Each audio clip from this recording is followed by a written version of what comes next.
me for that because all four are there. I mean, they can actually talk on each subject for 3 hours, right? So I just can't do much.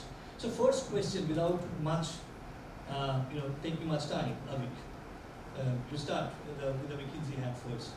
The scope of this AI infrastructure, smart infrastructure, today's discussion, what do you think the total scope should be, in your view? First of all, thanks a lot for having me here. It's a pleasure to be part of this esteemed panel and in front of this esteemed audience. I think the topic that you chose on AI convergence is quite an interesting one. I think all of us understand AI, otherwise we wouldn't be in this room.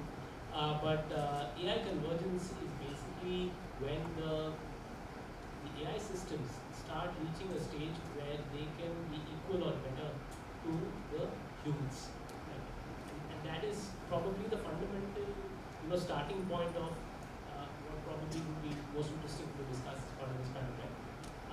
And when that happens, right, when AI systems start becoming equal or if not better than humans, decisions start being taken by them, tasks are being taken by them, right? So all of the innovations and all of the other unlocks that probably some of the speakers before me had spoken about, start happening, right?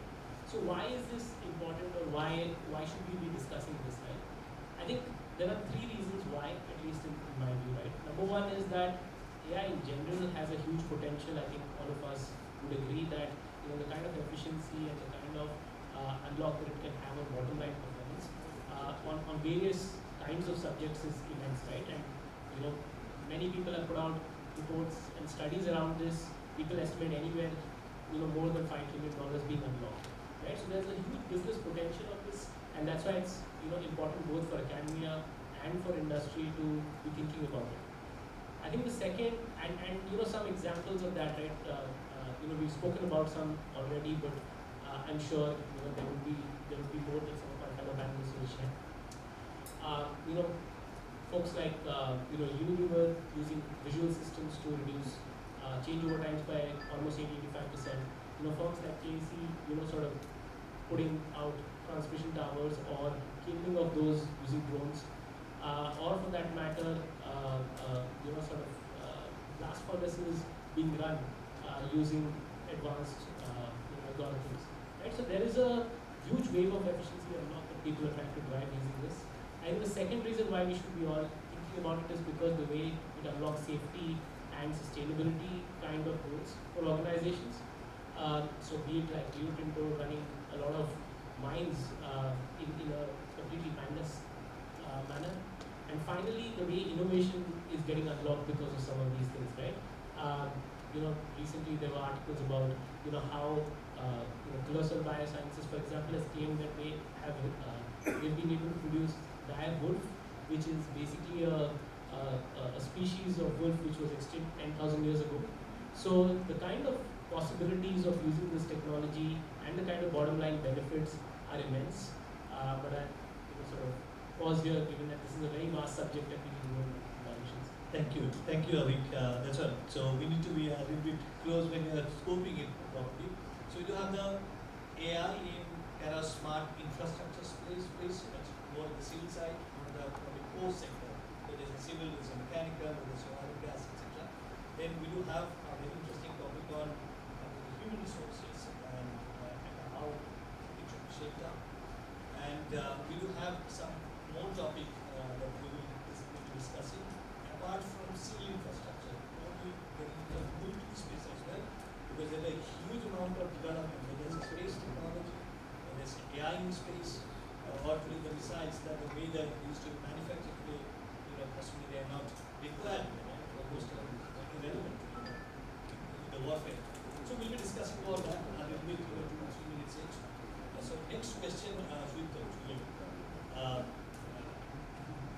What's the trend, broad sense, and if you can just pose it to the infra space, civil infra.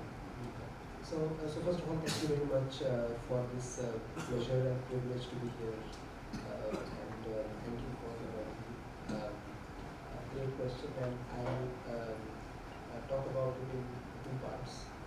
In terms of the trend, I'll classify the trend into two broad areas. One is trends what I see from a domain perspective and trends what I see from a front perspective as far as AI and convergence AI is concerned. Even when I look from a domain perspective, I'll come to infra, but I'll try and give my perspective from a domain perspective. I see two sub parts of the domain. One is more from a functional perspective and the other is more from a sectoral perspective. Right? So when I see a functional perspective, I see there are many functions which are immensely benefiting because of the advancements in AI. Give a few examples. If I see marketing as a function, one of the critical tasks of marketing is content generation. And now we are seeing that a lot of that content generation is happening thanks to all our advancements in LLMs and everything else in a more directed, in a more faster, cheaper manner than what it used to be in the past. If I look at customer service as a function, which will cut across different industries, we look at B2C as a segment, I see that a lot of queries are getting resolved by a machine and not by a human. And that's very rare for us. And that's a significant improvement. If I see logistics as a function, a lot of automation and autonomous vehicles we spoke about before is really creating a huge amount of difference in terms of how you actually automate and plan for different parts of the logistics.